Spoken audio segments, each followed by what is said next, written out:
I need serious motivation to read this week because I started out the month so motivated, and then my family came to visit. I got distracted, like I got out of my reading mindset, and now I'm having trouble going back.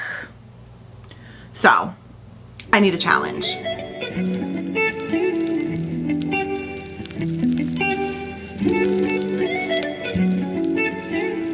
Hey guys, we are back with another one. And like I said, I was doing really well. I started off like in the first day of August finishing my first book. I think like in 30 hours I started and finished a book, and I was like, whoa, I'm one day into August and one book down. I'm gonna kill my TBR this month. And now it's the 5th and I have not completed another book, which is fine. It's not that big of a deal. The bigger issue is that I am finding myself very distracted. Like I'm not finding the motivation to make sitting down to read my priority. And I'm really thinking that the reason is because I'm not in the middle of a challenge. I am a goal-oriented, challenge-oriented, competition-oriented based person, and I don't have one going right now. So I think there's nothing really driving me and giving me the drive. So I remember a couple of videos ago, I said that video that ended up getting posted originally started as a 200 page a day challenge, and I failed on day 1 and abandoned the idea and pivoted to another idea for that video.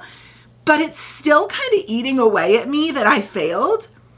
I don't know that I want to do a specifically 200 page a day challenge because it gets a bit predictable by like day 3. But what if we did like a Siri randomly chooses how many pages I read challenge? We could do that. You know what I was wondering? Can Siri just choose a random number, or do I have to give her a range? You know what I'm saying? Like normally we say like, pick a number between 0 and 4, pick a number between 0 and 100. But could she just pick a number? You want to find out? Let's find out. One sec. Hey Siri. Uh-huh. Pick a random number.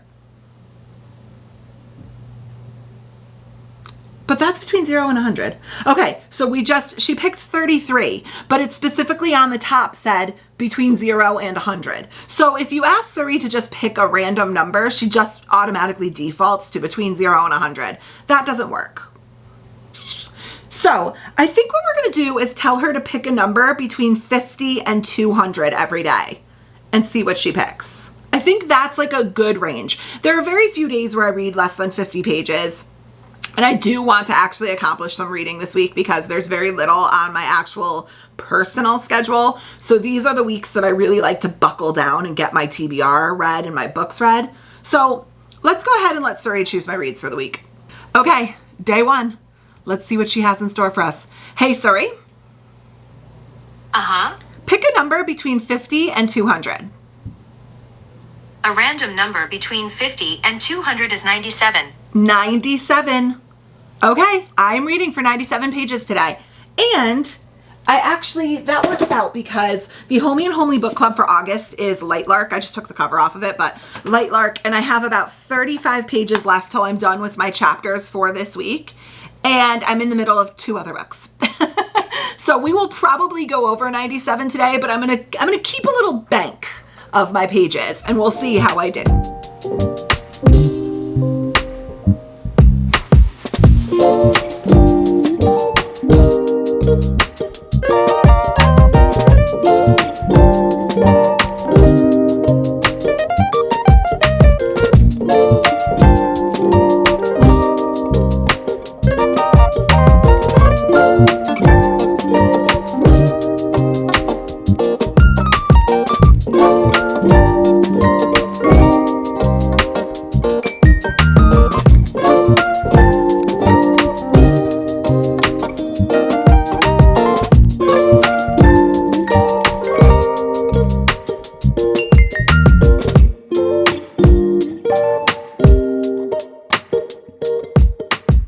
Okay, so we officially just made it to page 111, which I think is chapter 15 of Light Lark. And that is all the pages and all the chapters that I need to read for this week's reading for the book club. And I don't want to go any further yet because I don't like getting too far ahead of the book club. We discuss every chapter together in the Fable app, which is always linked below down in the description, completely free. There's, I think, like 195 people in it, and we just discuss like chapter by chapter of each book, and we pick the books for the next month together. So this is the completion of this week's reading in this book club book, so I don't want to get too far ahead. So I did read 34 pages of Lightlark, which leaves, what did I say it was? What is that, like 57 pages left? Something in that arena? 67, 50? Don't make me do math off the top of my head. I'm a reader, not a mathematician, okay? So we do have some reading still to do, and I think for the rest of our pages, I'm going to jump back into Middle of the Night by Riley Sager, because I am co-hosting the Thrills and Chills book club this month, and this is our book. So I am going to make a little bit more progress in Middle of the Night by Riley Sager. I am reading this on my Kindle Scribe, so I'm going to go grab it and knock out the rest of our pages with Riley Sager.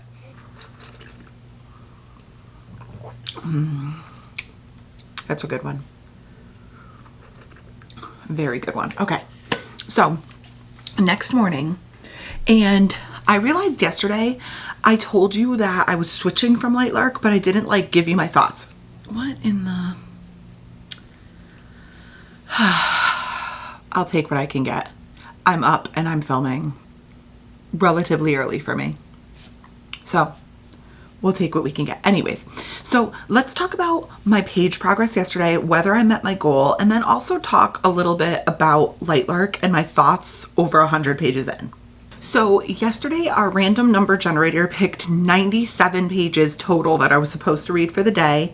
And I started out the day by reading our book club chapters, like the other half I had already started, in Lightlark, which ended up being 34 pages, which meant that according to my calculations that I would have 63 pages left. But before we move on to where I went after that, let's talk about this book a little bit, because I believe 111 pages in, and as a general rule, I don't think you should start judging or loving a book till after 100 pages. I think the first, give the author 100 pages to develop the characters, develop the world, develop the style, give you the background for the plot. You know what I'm saying? So give a little grace for the first 100 pages to the author. But now I am 111 pages in, and I have some thoughts thus far. So this book, I think most of the book club has the same sort of sentiment I'm about to share with you, but I do want to share with you that a couple of people in the book club have already 111 and how many chapters in? I think 111 is chapter 15. So 15 chapters in have said catch you next month, guys. This isn't for me. See you next month. So a couple of people in our book club, which of 190 something people, have DNF'd this already. I am not DNFing it, and I'm actually now 15 chapters in, just getting to the part where I'm leaning on enjoying it. The first 15 chapters were a little hit or miss, and when this book came out, there was a bit of a controversy. Now, I believe, don't quote me, because I don't honestly follow the controversies much, to be completely honest with you. I don't really have interest in social media drama, but I believe from what I've seen other booktubers talk about the controversy is that seems to be surrounding a marketing decision where this book was marketed incorrectly. So I don't think it necessarily had to do with the actual content between the covers, if you get what I'm saying. My criticisms and my thoughts are going to be specifically what's going on in the book, not surrounding the author or the marketing, because that's a whole marketing department that has nothing to do with Alex Astor. I mean, a little bit to do with her. It is her book. Her name is on the cover. But that was a marketing decision that I know nothing about. Here's what I'm going to say about this book. The first 15 chapters were a roller coaster. If you say, for me, if I were to say I didn't like the style of this book or the style of this writing, it wouldn't be the actual words used. The banter is very easy to understand. The descriptions are very easy very uncomplicated. Actually, chapter 1, you get thrown right into this world. There's no overcomplicated, boring slog of a world building. None. So if you're a super epic high fantasy person that loves to read 100 pages describing a mountain system that the characters are living in, this is probably not going to be for you. Chapter 1, you get thrown right into this world, and the theme of this style is like figure it out as you go along. Like, I'm starting to realize 15 chapters and 111 pages in that I don't believe I'm supposed to understand everything of what's going on because it hasn't been explained. And I think that's purposeful. I don't think that's something that's like gone over the author's head. I think this is very much the style of book where you're supposed to vibe with the book as you read, and you're supposed to understand that you're not meant to understand. Because what I've found is when I read about like an interaction with characters, I'm like, wait, did they know each other? It was never mentioned that they know each other. So how did they know each other? Did I miss something? Should I flip back a couple of chapters where they were talked about and see if it said that they knew each other? And I'm like, nope. Vibe with it, go with it, and then 2 chapters later, you'll get the backstory of how they knew each other. So you weren't even supposed to know that yet. You were just supposed to go, oh, they must know each other. That will be revealed in time. So I could see where that writing choice and that stylistic choice is a bit jarring to some people, but once you get past that, once you realize and get past that and stop trying to overanalyze the story and the characters right away and understand that all information is eventually trickled out to you throughout the book, it becomes a much more enjoyable writing experience. So this book follows our main female character who lives in a realm that has been split up into different islands, and each island has been given a different curse that affects their people's lives. Every 100 years, the mainland island of Lightlark reveals itself, and the rulers of each of the 7 islands go to the mainland to fight in games and basically like a duel. It's called the Centennial. And the whole point is if you end up winning the challenges, the curses will be broken. However, if you win the challenges without an heir, I think your realm dies.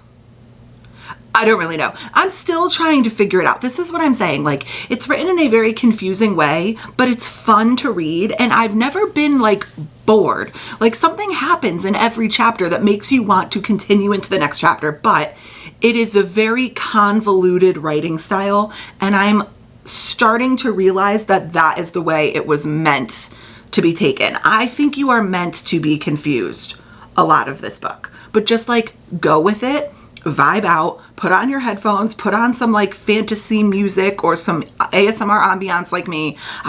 For me, I've been reading with like rain in a forest cabin ambiance because this does have a bit of a gothic dreary feel to it, and that's been really good. So put on some whatever you listen to when you're reading that zens your brain out, and stop trying to overanalyze while you read. So that's my take. So after my chapters in Lightlark, I actually had all the intentions of the world of picking up Middle of the Night by Riley Sager and making some progress in that because I am reading that this month for the Thrills and Chills book club. However, I ended up having some errands I had to run. I ended up being in the car for a while. So what I did while I was in the car, in the grocery store, in running my errands is putting in my headphones and listening to my audiobook, which is Catching Fire right now. And I listened from like 35% to like 75%, which Catching Fire, the physical book, is 400 pages. So once you do the math out on that, it means that I started on about page 152 and ended on about page 300. So I'm counting that as 148 pages read. So I definitely made our 97 pages. I definitely accomplished that yesterday. I'm very proud of myself. I don't even know 148 and 34. Do the math, kiddos. Editing Lindsay. Throw it up on the screen. There's the math. So I definitely accomplished my 97 pages yesterday. Today, I don't have that much going on. I always say that. My days always start out with not much going on and then they get busy. But today I should be able to sit and read, and I really am. At this point, I'm 75% of the way through Catching Fire. I kind of just want to bang out that last 25%. So I might do that, but I am also going to sit down and read Middle of the Night. It's on my Kindle Scribe, so I'm definitely going to go ahead and do that. But let's figure out how many pages we are supposed to read today. Have our handy dandy phone. Okay, ready? Day 2. Hey Siri. Mm-hmm. Pick a number between 50 and 200. I don't know why she didn't say it, but can we let this focus? Oh, it just went away. Oh no, it just went away. Guys, it was 191. I don't think it had enough time to focus. Can I ask you a question? Why does Siri sometimes talk and sometimes she doesn't? Like sometimes she'll go, the answer is 97. But today she didn't. Anyways, I don't know if it focused in on that, but I don't want to cheat. So you're gonna have to trust me. And I don't know why I'd lie about this because 191 is at the top of my limit. So Siri did choose 191 pages today. That is a lot. Okay, I can do this. No problem. This is gonna call for extra coffee though. So I'm going to sit, drink my coffee, and I think I'm gonna pick up middle of the night right now and get some of that done.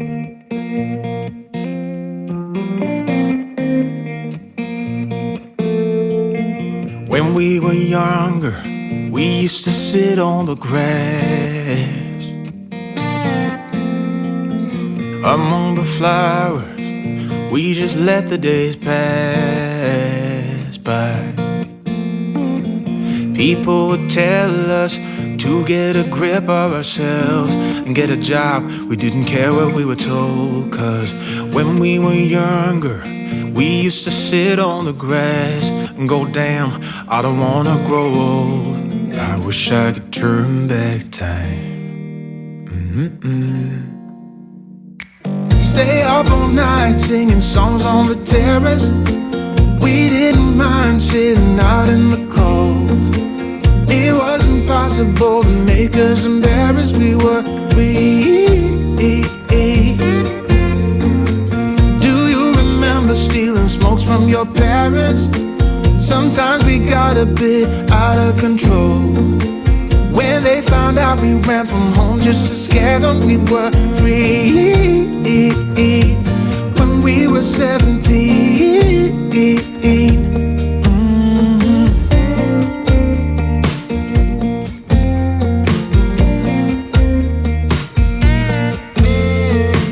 When we got older, we tried to stay in touch,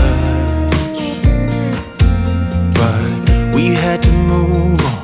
Life ran away from us. If I could go back, be 17 again, yeah I would, just to see all my friends running around the city, acting crazy like we used to do. I wish I could turn back time. Stay up all night singing songs on the terrace. We didn't mind sitting out in the cold. It wasn't possible to make us embarrassed. We were free. Do you remember stealing smokes from your parents? Sometimes we got a bit out of control.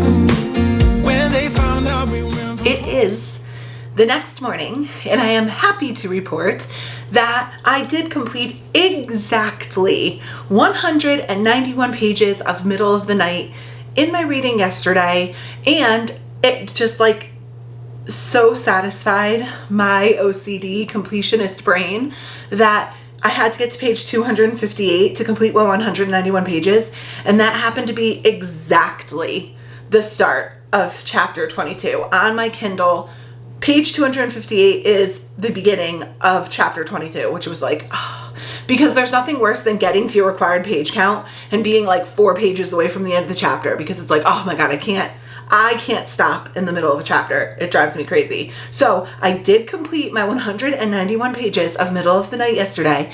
And now that I am 258 pages into the book, I'm going to give you a very brief synopsis of the book, because like I've discussed in basically all of my videos where I touch upon mystery thriller genre, I don't understand the point of reading mystery thrillers if you are going to listen to a synopsis that tells you anything and everything there is to know about the book. If you know everything about it, it's not going to be a mystery and it's not going to thrill you, which completely defeats the purpose. So very basically, the less you know, the better. This book, Middle of the Night by Riley Sager, is about our main male character, Ethan Marsh, when he is 10 years old.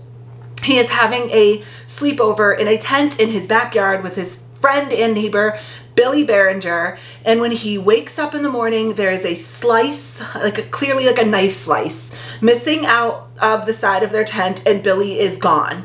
Now, the case has never been solved, and fast forward 30 years later when Ethan's parents are moving down south, and he is now finding himself kind of in a hard financial time, in a little bit of a personal rut, and decides to go and stay in his parents' home, which is now vacant as they move down south, right before the 30th anniversary of Billy's disappearance. And that kind of drudges up memories. Being in that same location, thinking of his friend right before 30 years before his disappearance, thinking about how the case was never solved, that drudges up memories for Ethan.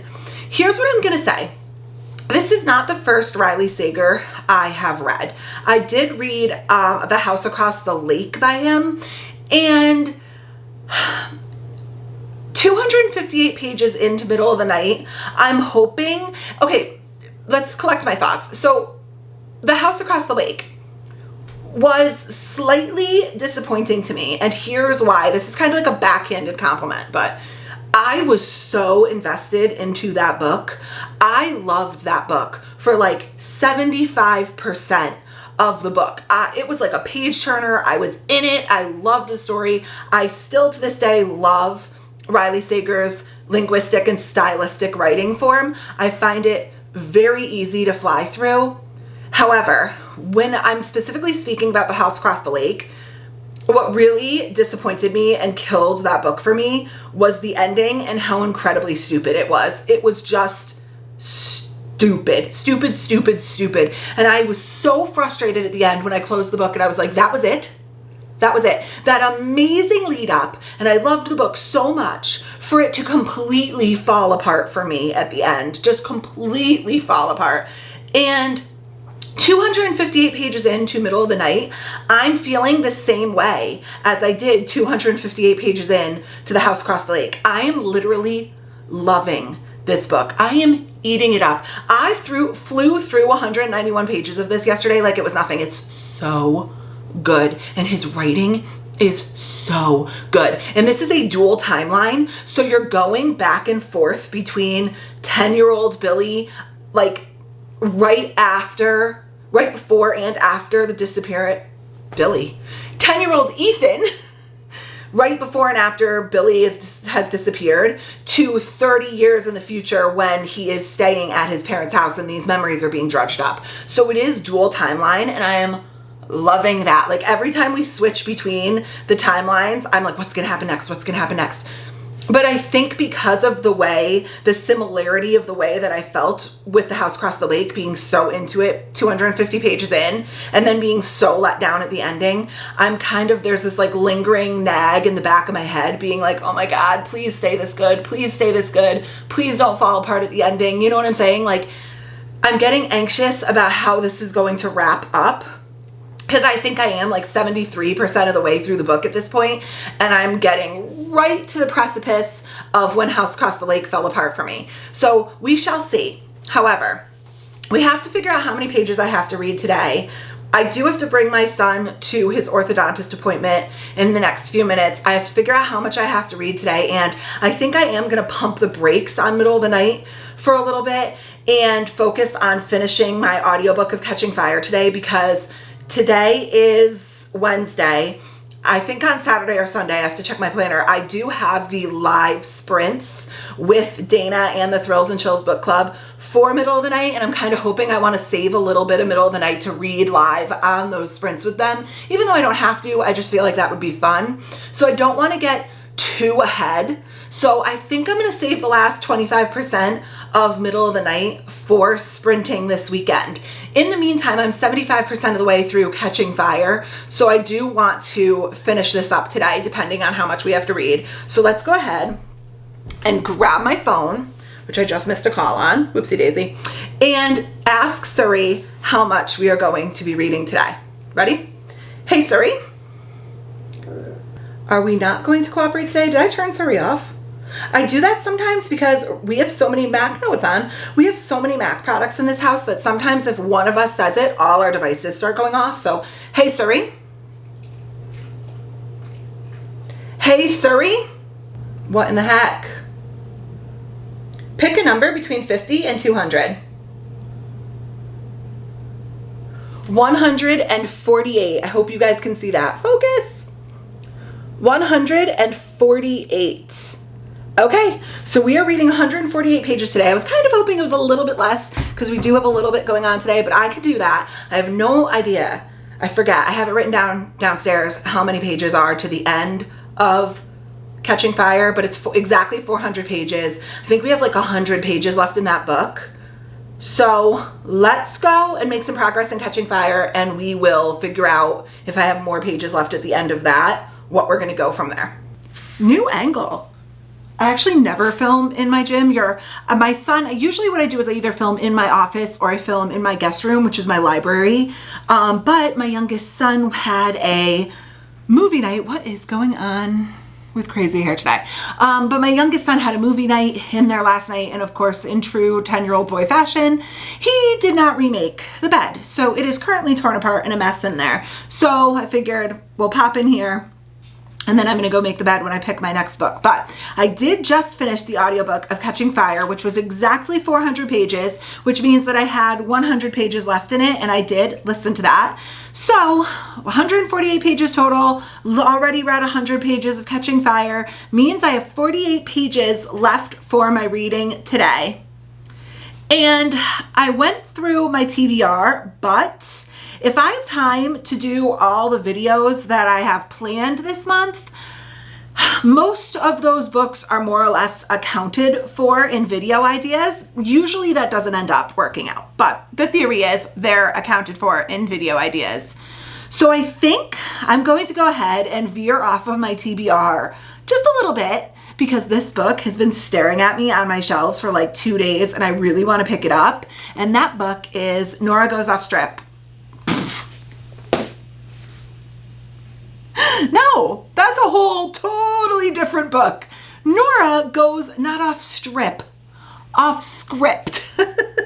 Nora Goes Off Strip would be a totally different genre than what I suspect this little book will be. But anyways, we are going to read our last 48 pages of Nora Goes Off Script. This is really, really short.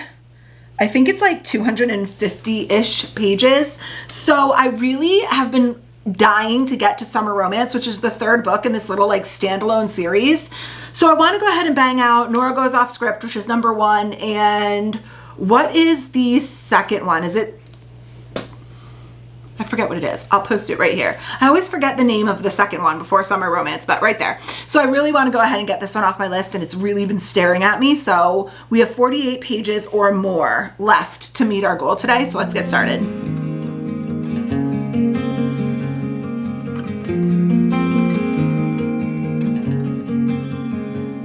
In a world of green, just like a dream, you and I standing wild and free, with petals so golden, the sun's warm kiss, a love so strong, a bliss.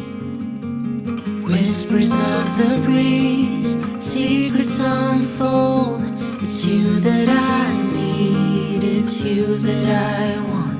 When the world gets cold, it's you and me. When the sun comes back, you'll see.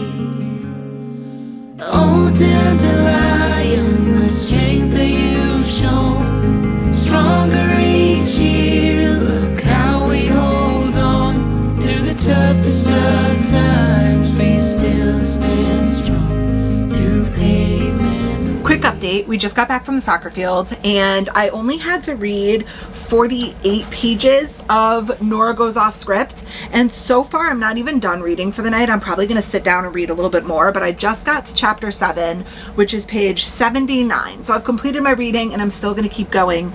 But this writing is really good in a very simplistic way, and I'm kind of going to break my 100-page rule because I kind of, this book is only 250 pages, so I get it. I get what's going on at this point.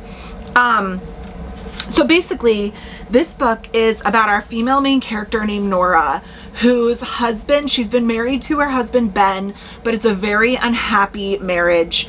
And she is a script writer, and she basically writes like what they're kind of comparing like Hallmark movies. It's called the Romance Channel. So she writes scripts for what their equivalent of the Hallmark Channel is, like cheesy romances.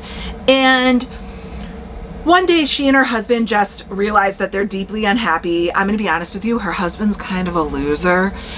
He's never worked, she pays the bills, and he's just kind of a slacker. He's from this rich family, and I think he just expected things to be handed to him, and you know, he's growing up and you know, being a man and realizing that's not quite the way that this is gonna go. But she's been supporting the family, and he just one day ups and goes, I'm leaving you and I'm gonna go and travel Asia. Where he's getting this money, they haven't explained, but she is not upset about it. She's pretty happy that he's leaving, and he doesn't even ask or for like any visitation with their 2 kids. In fact, he hardly calls them from Asia, and when he does, he makes plans with them and just never shows up, like a loser. He's just a loser, and she's happier without him and wants to move on. Well, she ends up writing a script about an unhappy marriage, which is such a departure from her normal cheesy romances. It's more like slice of life, like real life about an unhappy marriage that's ending. And a major film picks up the script, and they are using her home to film a part of the location. And she ends up meeting the male main character, who falls in love with her small town life. He's this big time actor, owns multiple penthouses, lives this very fast city life, and asks to spend a week living with her in her small town life. That's what's going on so far. But this writing is so simplistic, and you fly through it. It really is quite beautiful though. And I was reading this. I just want to read you this quick little paragraph because I really liked this. She has a way of capturing feelings and emotions and the despair of an unhappy relationship in a beautifully simplistic but super relatable and accessible way. So listen to this. When I was 2 kids and 1 broken house into the marriage, I had to face the fact that Ben didn't really like much about me at all. He didn't like my worldview, my hair, my house. He was blind to my best qualities, and eventually I was too. I think our whole marriage was about me trying to make him glad he picked me. That's so sad. I humored him about his poorly thought out projects. I made the money, but did it quietly so he could feel like his work was what mattered, like I was waiting tables while he finished med school. I even started using his words to describe my work. Another dumb romance. I cooked the food and tried to be upbeat for the kids. I remembered his mother's birthday and sent her gifts. It wasn't enough. In my mind, I was holding Ben up. In his, I was holding him back. He had a way of making me feel like every time another project fell apart, it was my fault. And there was no reason there, no logical connection, but the not so quiet implication was that it was me who was keeping him down.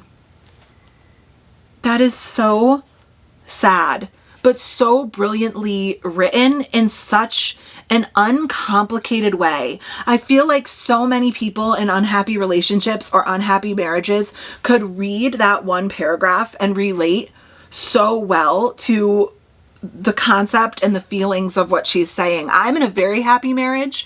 I do not personally relate to this, but I've talked to my friends through so many bad relationships and situations, and that just beautifully encompasses conversations I've had with people in my real life of just not feeling like you're enough and being with someone who it's just never going to be happy with what you have and always wanting more and striving for more, almost to unrealistic standards. And that was just beautiful. So I am not done reading for the night. I still am going to continue.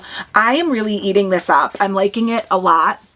I think right now, 7 chapters in, this is sitting at like 4.25 for me so far. So we will see how the rest of the book goes. Next morning, and I'm going to keep it down because my boys are still sleeping upstairs. They probably can't hear me, but who knows? Okay, so last night, like I said, I did not finish reading. This book is so cute that I just kept going. I have to get better about putting the cover back on the book before I start talking about it, but it is indeed Nora Goes Off Script. This book was so cute, and I only had to read 48 pages, and I ended up reading to page 123, which is like 2 pages short of 50% of the way through the book for all my visual learners. There you go.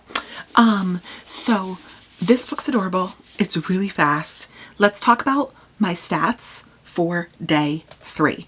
So on day 3, Suri picked 148 pages. I read from page 300 to page 400 in Catching Fire, so that was 100 pages. And then I read from page 1 to 123 in Nora Goes Off Script, which was 122 pages, meaning my total page count was 222 pages. So I did in fact reach Suri's goal of 148 pages. Let's find out how much we have to read for today. Hey Suri. Pick a number between 50 and 200.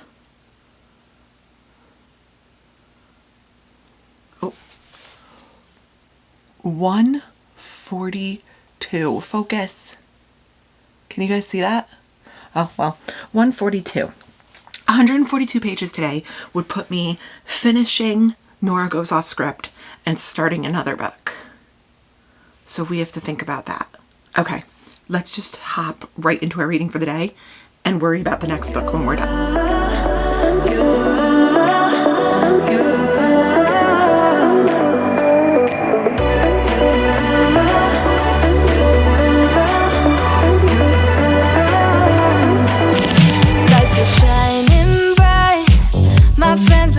Club will go all night. I see you in the back, the mood is right. If I just had your number, I would let you know how I feel. You walk up to me, start dancing to the music, energies like this was meant to be. Take my hand, I feel my heart beat, and I don't want this moment to stop. Time to go home. Don't want this night to end. Yeah, about time we stop pretending. Come home with me. Let's write a history. Tonight I'll make you see. It's all about us. It's all about us. As we're dancing close together, making out. It's all about us. It's all about us. There's a magic in your eyes, can't get enough. Touching me around my neck, got chills down my back. You do it right, the way you're holding me. No, I don't want this moment to stop. No need to fight it, I cannot hide it. We won't regret it, so come with me. Maybe we're meant to be a perfect melody, and I don't want this moment to stop.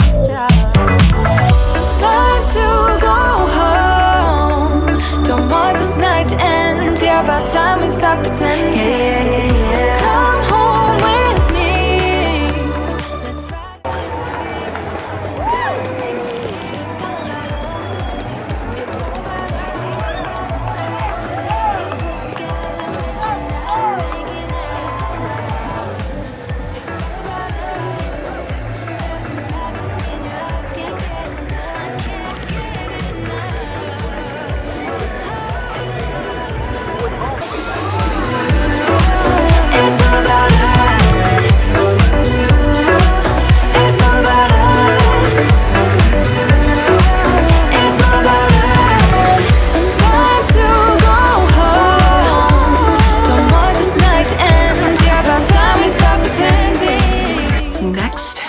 morning, and let's talk about my reading stats from yesterday, which ended up turning into a little bit more of a busy day than I thought it was going to, which is pretty much how every single one of my days goes. So yesterday, let's get out our stats. Yesterday, Suri chose for us to read 142 pages. So I did finish Nora Goes Off Script. Let me give you my thoughts on this. Okay. This book was cute, okay? Very cute, and the writing was good. It was a little tiny bit cheesy, just a little bit, but I think it was supposed to be. And I liked the overall storyline. I wouldn't say this is completely closed door, because there were like, I guess like inferences to spice. Like you definitely read a scene where you got the idea, you knew what was going on, but it wasn't graphic spice. So I would probably say this was like one chili pepper, something like that. It wasn't quite like Sarah Adams where it's all implied. Like on Sarah Adams, they'll just be like, he told me, why don't you come to my room? We closed the door. The next morning I woke up. You know what I'm saying? Like it just completely skips over that whole scene. This gave you a little bit more detail than that, but not graphic, right? Like very mild spice. There was a little bit of kissing, something like that. So, but it was very cute. Like one chili pepper, sweet, corny, cheesy romance. However, the problem that I had with this book was, I think you will very rarely hear me take this stance, but this was only 257 pages, and I think it could have been longer if she wanted to work in all of the plot points that she tried to work in, because the result of it being so short was that their relationship seemed very rushed. And I'm not only talking about like physically rushed, right?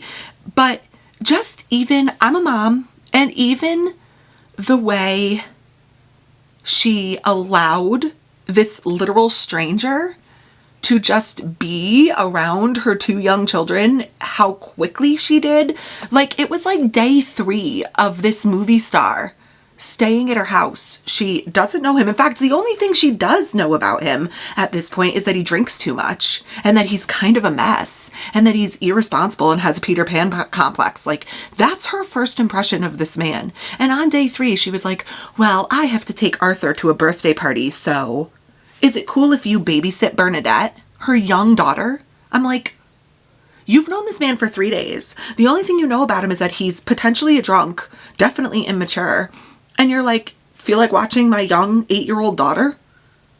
I was just like, just little stuff like that I just felt so unbelievable. And if that had been week 3 and he had shown some progress as opposed to day 3 or even like month 3, right? Like if we had gotten a little bit more time developing their relationship and he had seen some character growth, then I would have been like, she's known this man for 3 months. She's running down the street to a birthday party. Like, they're fine. She trusts him. Day 3 of a Hollywood drunk movie star, and you're like, oh, do you feel like watching my 8-year-old daughter while I leave the house? I was kind of like, wait, what? And Nora, our main female character, was being portrayed as like the more mature of the two, right? Like, she was going to help this man develop in life because she had her you-know-what together. And I was like, that's not having your you-know-what together, Mom. Like, that's not it. That's not it. Just little stuff like that. And then the ending wrapped up ridiculously quickly. They went from like fighting and despising each other to like discovering a miscommunication to moving on with the rest of their lives in like 4 pages. So it's just, it was very rushed. And I think if she had added 100 pages and made this a standard 350 page book, you might have been able to see their relationship develop a little bit. But overall, I liked our characters. I liked our main storyline, and it was written okay. I just think this is the rare circumstance where I think some context and detail could have been added. Because usually I'm telling them, you're getting too wordy. This could have gone through a round of editing and it could have been shorter. This is the opposite. This could have could have stood for 100 extra pages so we could get to know the growth of our characters a little bit better. And I think it would have, at the end of the day, made the plot line and made the relationship just a little bit more believable. But that's just my opinion. So I did finish this, which ended up being 100 and what is it? 21 pages or something like that of this. I think 121 pages. And that put me on the train to New York City to go see a Yankee game with my husband and my kids. So I found myself with like 5 minutes left to our train ride. Or no, it was probably like 15 minutes left to our train ride. And I finished my book. So I happened to have my Kindle on me and picked up Red Queen by Victoria Aveyard. And I only had time to read 1 chapter, which was 11 pages of this book. But that 11 pages got us to 145 pages of our 142 page point. Did that make sense? Was that English? We needed to read 142 pages and I read 145 pages. So I did do day 4 completed of our Siri Picks My Read challenge. Now we have to figure out what she wants us to read for today, which is day 5. I think I'm trying to figure out whether I'm going to end this today or whether I'm going to keep going tomorrow. My week-long reading challenges are typically only 5 to 6 days because I try to take a day every week to just hang out with my family, prioritize them, but also I need a day to edit. So it's like my editing family day, like hang around the house day. So I'm definitely going to continue Red Queen today, but I want to figure out how much we're going to be reading, and let's see how much of a pain in the butt Siri is going to be today. So let's turn up our volume. Hey Siri. Uh-huh. Pick a number between 50 and 200. Why does it not talk? 127. Focus. Focus. Is it focused? I don't even know. 127 pages today. We can definitely do 127 pages today. And I think that'll put me maybe a third of the way through Red Queen. So I like that progress. All right, let's go get on it. Next morning, coming to you in all my glory in my Skims pajama shirt, which is so comfortable. If you guys are looking for a really comfortable, super like slouchy pajama shirt, the Skims men's everyday, I think it's called like the everyday tee, I don't remember, but this is just the plain Skims men's line. Perfection. It's so comfortable. A little pricey, but if you watch, they go on sale a lot. So that's my take for you today. Okay, so although I didn't do a ton of filming yesterday because I was very much like grabbing 10-15 minutes of reading all throughout the day, I don't think I ever actually sat down and did like a long stream of reading that I would have felt comfortable like turning the camera on. It wasn't really worth it.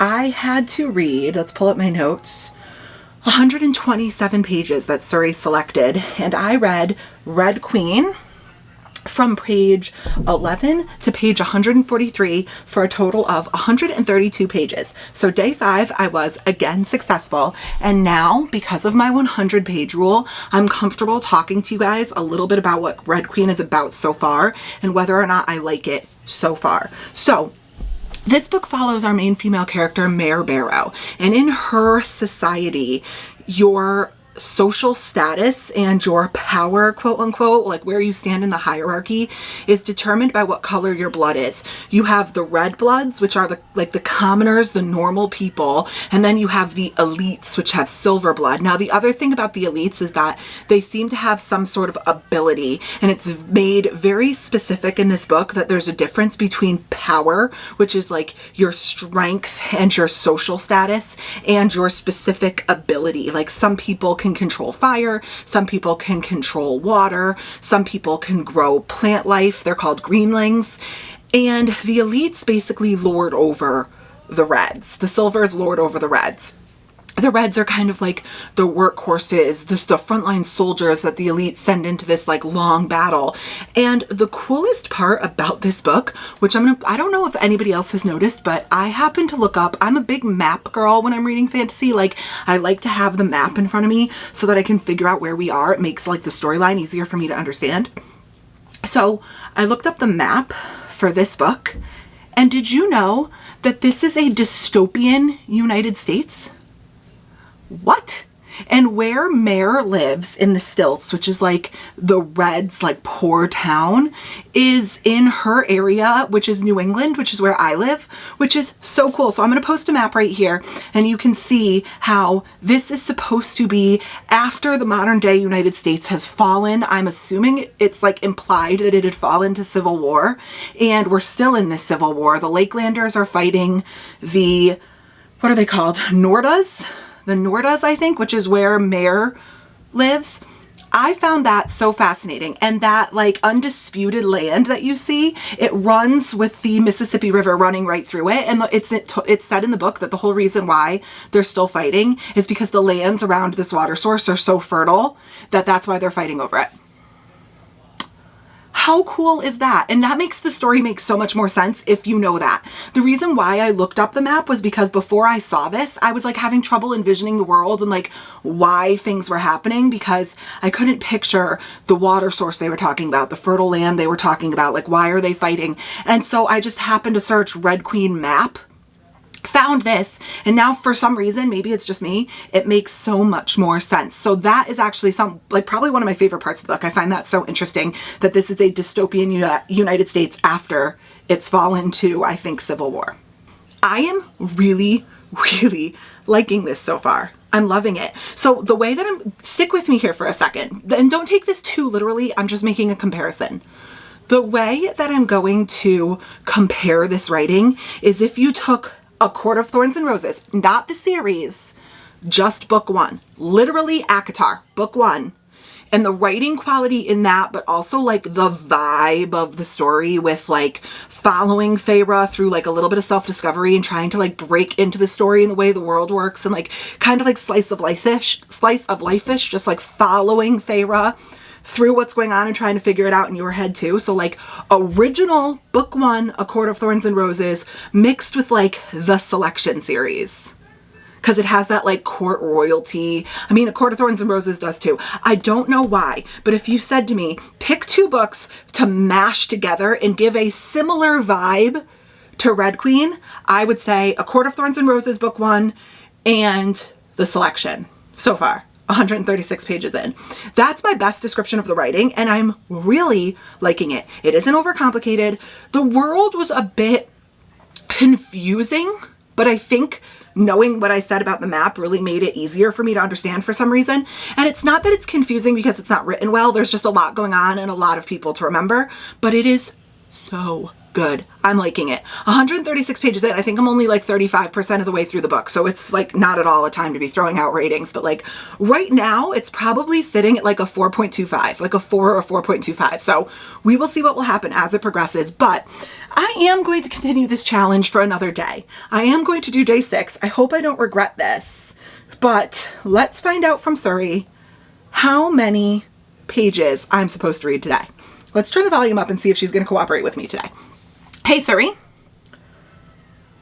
Uh-huh. Pick a number from 50 to 200. 118. Let me see if I can get out and it'll focus. Can you guys see that? Focus, please. Hopefully it did. 118. Okay, so we have to read 118 pages today. That shouldn't be a problem, but I do have some stuff going on, and I do have a little bit of actual work to do. So, and I do have editing to do, and I have to start uploading. Okay, so actually I do have a little bit of stuff I need to do today, but 118 pages is pretty standard. I think I can do that, no problem. Watch, because I said that today, we'll get crazy. I'll have like 17 fires to put out today. All right, let's get on it before the fires erupt. Back at the soccer fields. About to start reading again in my car, but listen, I have to put you on to something. I don't know if you are an ambiance while you read type of reader like I am, but this right here, ASMR Weekly, Harry's Birthday, Philosopher's Stone inspired ambiance, rain and ocean. Let me make this bigger so you can see the vibe. This right here, turn it up. Oh my God. Rain outside, fireplace, very subtle, like Harry music in the background. Let me tell you something. New favorite thing. New favorite thing, obsessed. This has been, I mean, I've already listened to 3 hours and 53 minutes of it. Obsessed. My new favorite thing to read to. If you can't find it or if you want it, just message me on Instagram. It's always linked in my description and I will send you the link because this right here, top tier. Another night and I'm just walking, city lights and people talking. I don't know where I'm supposed to go. I wonder if you got that feeling, staring at your bedroom ceiling. And think about me the way I think about you. Could you tell me, should I let you go? Yeah, I gotta know, yeah, I gotta know if I'm gonna be yours, so don't you keep me waiting. Yeah, I have to know, yeah, I have to know if you wanna be mine, 'cause this is so frustrating. Tell me now, don't keep me waiting. Hey, Okay, it is officially the end of day 6 and I just finished Red Queen. That is right. You heard me correctly. I started today on page, I don't even know, 143, and I sat here and absolutely binged the rest of this book to page 416, which means that today on day 6, Suri picked for me to read a total of 118 pages, and I ended up finishing Red Queen and reading a total of 273 pages today. And let me tell you why, shall we? This was so good. I'm gonna go ahead and give this, I'm trying to think. It's between like a 4, I don't know if I could go all the way up to 4.5. I'm probably going to go ahead and settle on a 4.25 stars. This book was bingeable. You could sit there and just read it straight through. The character development was great. It had little hints of romance. It is YA, so nothing spicy, just kind of allusions to romance, flirty banter, like forbidden glances. I mean, there was a kiss, but like nothing super spicy because it is YA. But this book was so good. I loved the storyline. I already gave you guys a synopsis, so I'm not going to dive too far into it, but I am so excited to continue on with this series, and I really liked it. So there you go. Day 6 is done. So let's go over how successful this challenge was this week. So I started the week by reading my chapter in the Homey and Homely Book Club's read, which is Lightlark for the month of August. And I ended up going to 26% in 111 pages of this book. I'm not moving forward right now because I'm going to wait to not get too ahead of the book club, because I like reading with everybody and like joining in the live comments and the discussions in the weeks that we're reading it, because if I didn't explain it well earlier in this video, every single month I break down the book that we choose by the chapter, and you read anywhere from like 10 to 12 chapters per week to stay on track to finish the book by the end of the month. And we comment and chat live time back and forth throughout the week on our thoughts on the book. So I'm not moving forward right now with this. I'll probably pick it back up and starting next week's books or next week's chapters tomorrow, but I did get 26% and 111 pages into Lightlark this week. So after we finished our chapters in Lightlark, I went ahead and picked up Middle of the Night by Riley Sager, which I am reading with the Thrills and Chills book club. And similar to Lightlark, I can actually finish this book because we're just doing like a sprint and a live discussion when everyone is finished. But I wanted to save some of the book to read on our sprints before our live discussion. So I did read 258 pages of Middle of the Night, and I did get 70% of the way through this one. Then I went ahead and started Catching Fire, which is the second book in the Hunger Games series, on audio, and I did start and complete that, which is 400 pages. So that was our first book completed for the week. After Catching Fire, I veered off my TBR a little bit because Nora Goes Off Script has been staring at me on the bookshelves for days, and I wanted to read it. I did start and finish this for a total of 257 pages read, and the second book finished for the week. And last but not least, I did start and complete Red Queen for a total of 416 pages read, and our third book read for the week. So that means this week we read 3 total books, made it 70% of the way through another book, and 26% of the way through another book, which means that if you kind of counted the 26 and the 70%, I'm going to go ahead and equate that to about 4 total books read this week. So I would go ahead and say this challenge was a gigantic success. So what do you guys think? Do you think this was successful? Did you like this challenge? Have you ever thought about letting Suri pick pages for you? Because it's actually very motivating, very fun, and once again, that randomness that Suri throws into your reading actually spices things up a little bit, for me at least. I don't know. But if you have made it this way, go ahead and comment the red heart emoji, because if you've read Lightlark, if you know, you know. So go ahead and comment your little red heart and try not to turn green and get sick at the thought of it. Go read Lightlark, you'll figure out why. And then do all the things that you are so good at doing. Like, comment, and subscribe. And I will catch you in the next one. Bye, guys.